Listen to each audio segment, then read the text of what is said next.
Lala Obed may face-to-face interview with Bulacan Vice Governor Alex Castro.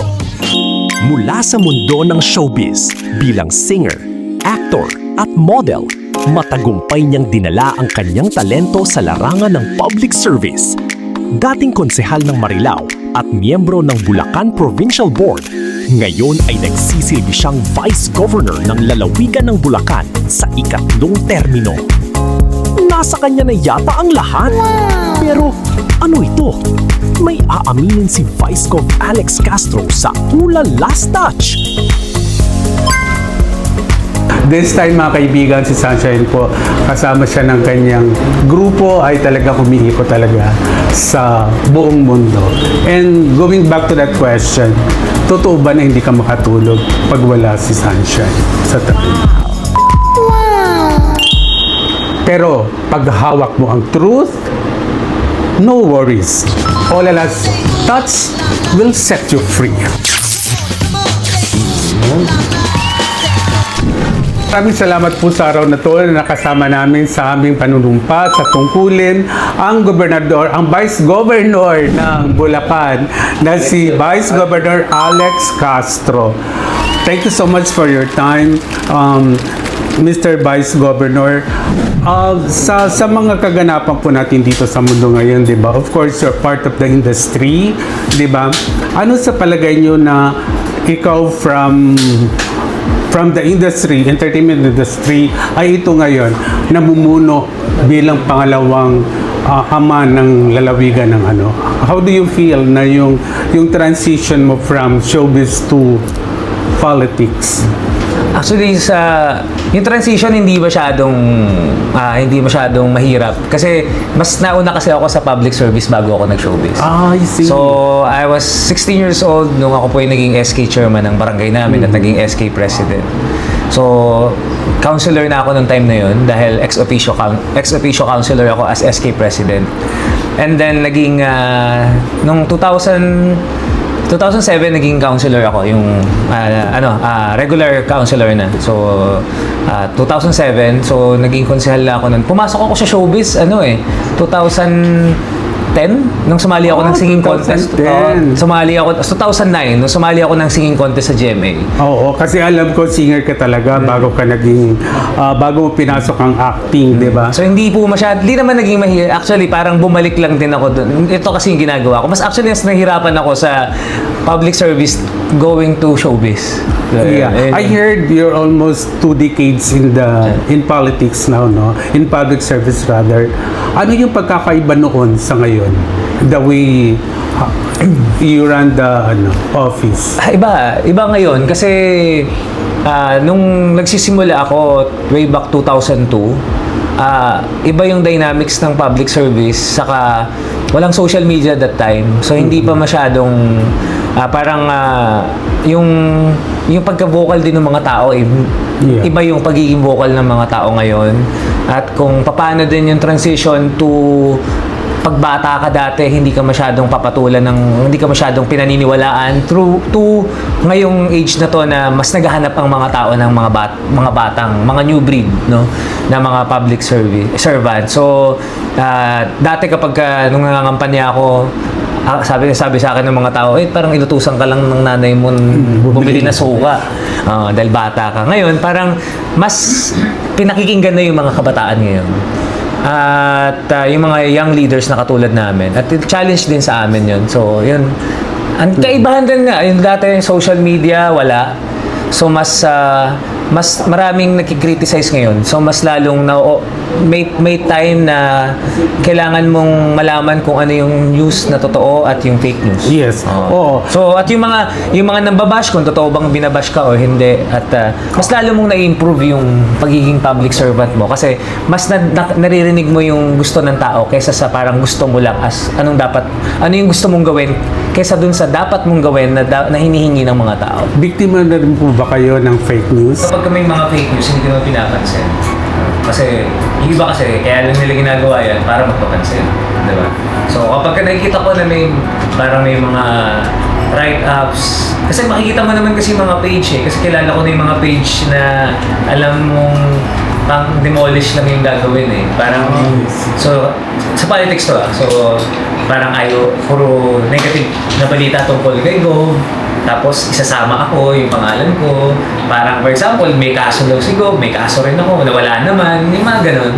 Tapos, one time, meron akong sinabing about sa anti-political dynasty. Parang kinuha lang nila yung ibang part nung salita ko, tas para maging iba yung impression ng mga tao. Doon ako talaga nagsalita. Nag-comment na ako noon na parang nagpapakala talaga to ng fake news, ganyan. So, yung mga followers naman natin, alam nila yung kung ano yung totoo kong sinabi. So, parang alam nilang fake news. So, talagang nireport nila yung page na yun. So, minsan, and gaya nga na sinabi ko, the best response to a nonsense is silence. But kung yung fake nagmumukhang totoo na, kailangan mo na magsalita. Correct. Kasi kapag marami nang naniniwala at marami na rin na yung kasinungalingan nagmumukhang tama, ayan, kailangan na nating magsalita tungkol dyan. Correct. At marami nang nagre-react. Opo. Pero ang walang ka-fake-fake talaga ng katotohanan ay ang kanilang magandang relasyon ni Vice Gov sa kanyang pamilya at of course kay Sunshine. And paano po naging ganito kaganda ang relasyon yung dalawa? Ano lang, respeto sa isa't isa, saka understanding, suportahan sa bawat ginagawa namin. At maging natural lang, saka center lang si God sa relationship. And piliin lang namin yung isa't isa araw-araw. Yan. Palagi. Yan. Yun lang naman, di ba? Nakakalamgam, sa totoo lang. Ang kwento, that's why nga may yung isang kasamahan ko dito, meron na rin siyang title na hindi ka makakatulog kung wala si Sunshine. Because this time, mga kaibigan, si Sunshine po, kasama siya ng kanyang grupo, ay talagang umiikot talaga sa buong mundo. And going back to that question, totoo ba na hindi ka makatulog pag wala si Sunshine sa tabi? Hindi lang sa hindi makatulog. Ako po nababaliw. Hindi, biro lang. Sa totoo, in a serious note, hindi kasi kami sanay mas sanay sila na ako yung wala sa bahay kasi ako yung busy. Ngayon, yung mga bata, medyo napapansin nila na lagi nang wala si mama nila. So, at ako din, parang may time na yung katabi ko is yung anak ko na lang, yung baby namin. So, nag-a-adjust din kaming lahat. No? Nag-a-adjust din kaming lahat.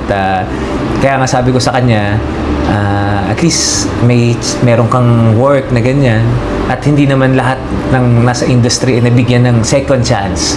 No? At hindi naman na yan yung karir nyo. Kumbaga, dadaan lang uli yan and then matatapos na ulit.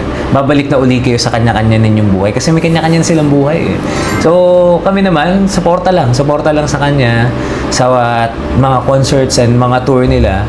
Sabi ko naman, nung panahon naman kasi na ako yung nangangampanya, ako yung halos laging wala sa bahay. Tapos ito sa trabaho ko, di ba? Laging wala ako. Nandiyan naman siya para umalalay sa akin. So ito naman yung time na ako naman yung mag-aalalay. Kaya sabi ko hindi ako makatulog kasi ako yung magbabantay ng bata, magpapalit ng diaper. Kasi may 1-year-old pa kami. Ayun yun. Pero big adjustment sa amin. Pero ganun naman talaga ang pamilya. Kailangan suportahan tayo. I see. And what is all about this wedding vows? Yeah. Yung wedding vows, kasi ayun yung isa sa mga tumatak ng wedding namin na mamahalin kita sa panahong hindi ka nakamahal-mahal. Kasi may mga times sa buhay natin sa relationship na minsan hindi na natin yung nawawala na yung kung gaano siya kaganda, kung gaano siya ka-sexy, kung gaano yung kakisig yung katawan ko, mawawala lahat yun eh. Tatanda rin tayong lahat eh. Pero, at meron din mga panahon na baka may pagkakamali siya at magagalit tayo at parang bibitaw na tayo na ayoko na. Pero dapat dun sa mga panahon na times na dun tayo pabitaw na parang hindi na natin mahal, nawawala na yung pagmamahal natin, dun natin isipin yung kung saan tayo nagsimula na kung panahon na dadating yung time na yon na hindi ka nakamahal-mahal, mamahalin pa rin kita. Ang galing naman. Sana lahat ng mga pamilyang ganyan. Oy guys, do you see yourself na in 2 years time, governor ka na rin? Hindi, trabaho lang. So, kasi yung narating ko itong posisyon bilang vice governor nang hindi ko pinlano, hindi ko pinangarap. Okay. Kung ibibigay, ang politics is destiny yan eh. Yung public service, yung posisyon, kahit yung iba dyan may mga tao gusto maging mayor, 10 taon pa lang iniisip na, pero hindi nila magawa, maging kapitan. Pero yung sa akin, binigay ito ng Panginoon. At pinangapangalagaan ko, nagtatrabaho akong mabuti. It's up to the people kung by 2028 ay gusto nila ako maging governor. I'm ready naman for everything na ihahain sa akin ng Diyos at ng mga tao. Siguro for 23 years, binigay sa akin ng Diyos na maglingkod sa lalawigan ng Bulacan. Kung para doon na mag-lead pa sa mas mataas na posisyon at ibalik yung kumbaga magbigay ng mga programa at mas mapaayos pa ulit mapaayos ang Bulacan, may tuloy yung mga programa ni Governor. Ready tayo sa lahat. And for sure, it will come too soon. Anyways, sa bawat issue, andyan ang tunay na kwento. Pero pag hawak mo ang truth, no worries. All a last touch will set you free.